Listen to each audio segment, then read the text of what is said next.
vyhodnotiť 21. ročník zimnej ligy.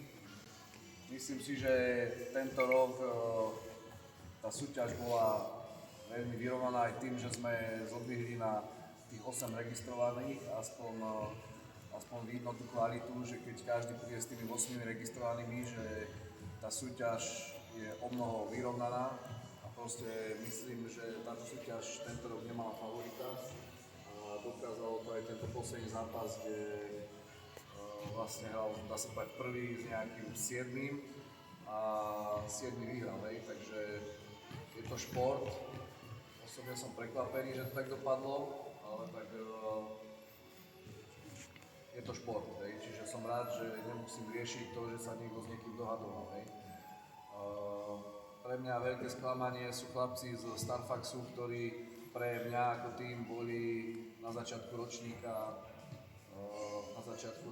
boli veľký kandidát na titul a tieto posledné 3 konzumácie len ublížili zase menu tejto súťaže, lebo mohli to odohrať s hosťou a nie sa na to vykašľať. Takže do budúceho roka budem robiť nejaké zmeny pri tých konzumáciách, že asi pravdepodobne budú sa platiť nejaké zálohy a budú sa tie peniaze z toho dávať dole, lebo takto oni nemajú žiadny postup.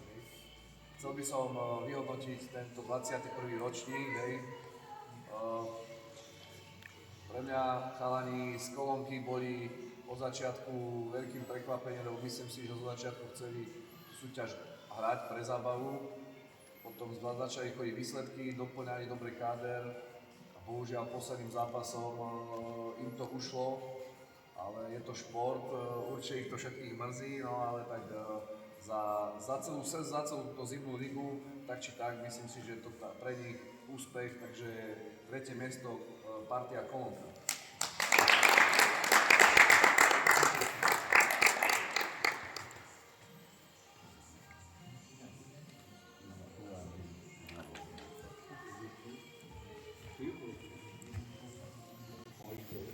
Na 2. mieste trojnásobný víťaz za sebou za posledné 3 ročníky.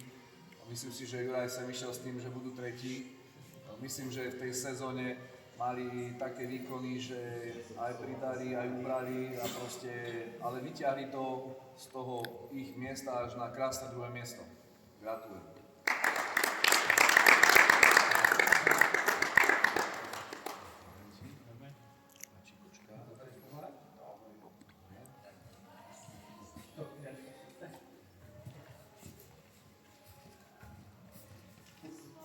No a takisto, aby som ešte nezabudol, chcem poďakovať tu na Miške a Rasťovi za pomoc pri tejto organizácii, že myslím si, že sme mali tu na vytvorené vynikajúce podmienky, šatne, telocvičňa, proste všetko fungovalo ako malo, čiže ďakujem im tu na zamestnancom.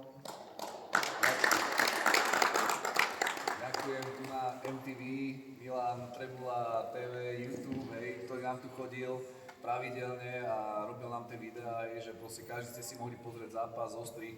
Je to plus, že máme takéto možnosti, takže Milanovi vďaka. A takisto aj bez rozhodcov to nejde a myslím si, že veľká vďaka, lebo proste tento rok to prebehlo s tými rozhodcami. Každý máte plusy, minusy, ale je to ťažké, tak ako vy na ihrisku robíte chyby, dávate góly a proste aj oni to majú ťažké. Aďovi sa stala tiež situácia, ktorú sa upískol, ale priznal si a klobúk dole pred ním a takto to má fungovať, lebo ten rozhodca niekedy tu je za trest, ale bez nich by to nešlo. Takže ja ďakujem Andrejovi a ďakujem Romanovi, lebo oni tu 90% tej sezóny potiahli, takže za mňa veľká ďaká im dvom. No a prvé miesto, chlapci tu chodili, Míšo ma tu presviečal 2 roky, že musíme zvýšiť tých registrovaných. Potom prišlo aj to pravidlo 35+, že už sú neregistrovaní a myslím si, že dneska ešte dotehali s tým, že s maličkou šancou, že môžu to vyhrať, ale ako klobúk dole, že tu prišli, odohrali a plnohodnotne si to zaslúžia, že ten titul získali, takže Severania na 1. mieste.